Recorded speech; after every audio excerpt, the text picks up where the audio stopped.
បន្ទាប់មកយើងគុំក្រង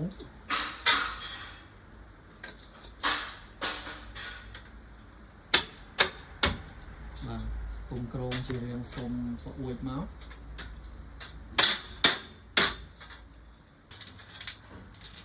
ដល់កម្រកកែងចេញកន្លែងនេះយើងទុកបាញ់វិសបញ្ចូលក្នុងនឹងហើយយើងបិទកម្រើកបញ្ចូលវិញកុំឲ្យឃើញក៏វិញអូខេដូចគ្នាកម្រកកែងគឺមាន4ជ្រុងមាន4ជ្រុងងាយស្រួលសាមញ្ញសម្រាប់បងប្អូនដែលគាត់យកទៅតម្លើងខ្លួនឯងឬក៏បងជាងដែលគាត់យកទៅតម្លើងនេះហើយមួយទៀតបងប្អូនចំណាំមានត្រាកវ៉ាន់លើក្រោមនេះត្រានេះចំពោះប្អួយត្រានេះត្រូវនៅពីក្រោមបាទបើចំពោះទ្វារត្រានៅលើបាទបើយើងយកប្អួយដាក់លើទៅជាជ្រះជើងសងអូខេហើយយើងមាន logo ក្រវ៉ាន់ជាមួយនឹងលេខទូរស័ព្ទបាទបើចំពោះប្អួយគឺនៅផ្នែកខាងក្រោមនៅរៃខាងក្រោមហើយចំពោះទ្វារគឺនៅរៃខាងលើដែលយើងអាចចំណាំបានថាទីតាំងរៃមួយណានៅលើឬក៏រៃមួយណានៅក្រោមអានេះបងចំតើបងអានេះយើងចាប់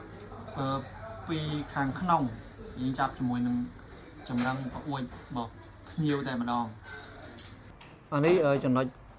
ដែលយើងត្រូវសម្គាល់នៅពេលយើងចាប់ជាមួយនឹងក្រងចម្រឹងរបស់ប្រអួចគឺនៅពេលយើងចាប់គឺប្រកាសថា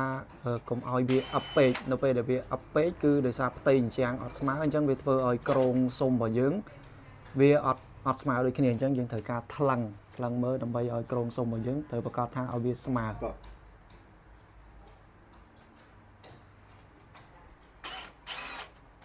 ហើយបន្តមកគឺយើងបាញ់វិសយើង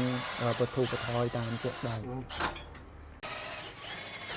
នេះបន្តមកយើងបាញ់វិសនៅកែងនៃយើងបាញ់វាកែងកន្លែងស្ដុកហើយយើងសោកវានេះសោកនៃក្រងសុំបន្តមកនេះយើងបន្តបាញ់វិសរួចយើងបិទកម្របកែងនឹងដូចគ្នាចំពោះប្អួយគឺមាន4ទីតាំងដែលយើងត្រូវបាញ់វិសបាទបន្តមកគឺយើងស្រាយខ្សែនៅក្រងសុំសំណាញ់នៅខាងក្នុងយើងតែមួយខ្សែយើងត្រូវយកហូតវិញបន្តមកគឺយើងសេរីខ្សែទៅម៉េចកុំឲ្យវាពាន់គ្នាកុំឲ្យវាពាក់គ្នាកុំឲ្យវាពាន់គ្នាហើយយើងដាក់ខ្សែបញ្ចូលទៅក្នុងនេះទៅក្នុងរៃវាបាទបន្តមកគឺយើងនឹង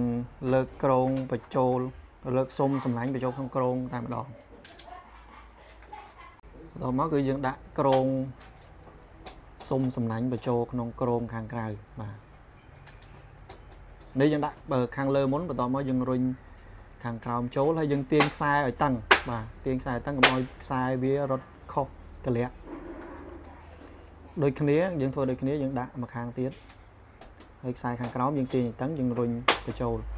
បាទយើងរុញបញ្ចូលយើងកាប់បញ្ចូលទៅវាមានងាំវា3កលាក់វា3សម្រាប់យើងរុញកាប់ចូលបន្តមកគឺយើងធ្វើការបិទបើកដើម្បីតេស្តខ្សែថាវា smooth ឬក៏អត់ហើយយើងនឹងសេរីតាមជាក់ស្ដែង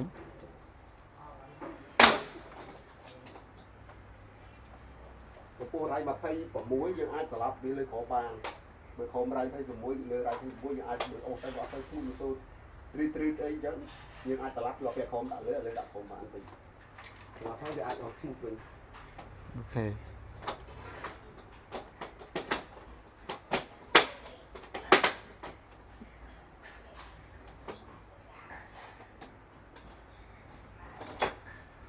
2 3អូខេតោះមកគឺយើងតេស្តអូខេយើងតេស្តយើងមើលសូត្រ smooth មិនពេលយើងទៅត្រឡប់រៃ26ដូចគ្នាប៉ុន្តែអូទៅត្រឹដល់ពេលយើងត្រឡប់វាវិញយើងទៅវាវិញអូបាទ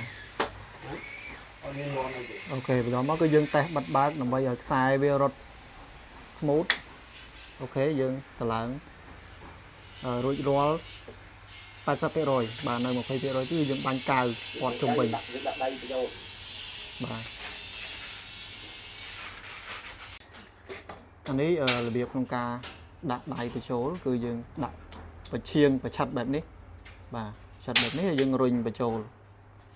តោះមកចាប់យើងដាក់ដៃ ទាញខាងក្រៅយើងធ្វើដូចគ្នាចំពោះស្លាបមកខាងទៀតអូខេឲ្យវាចូលកលៈវាទៅដែលយើងអាចទាញបិទបើកងាយស្រួលបានហើយចំពោះដៃនេះយើងអាចផ្លាស់ទីចុះឡើងលើចុះក្រោមតាម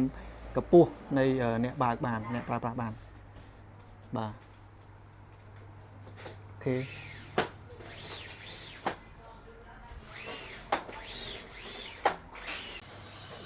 បាទបន្ទាប់មកគឺយើងបាញ់កាវ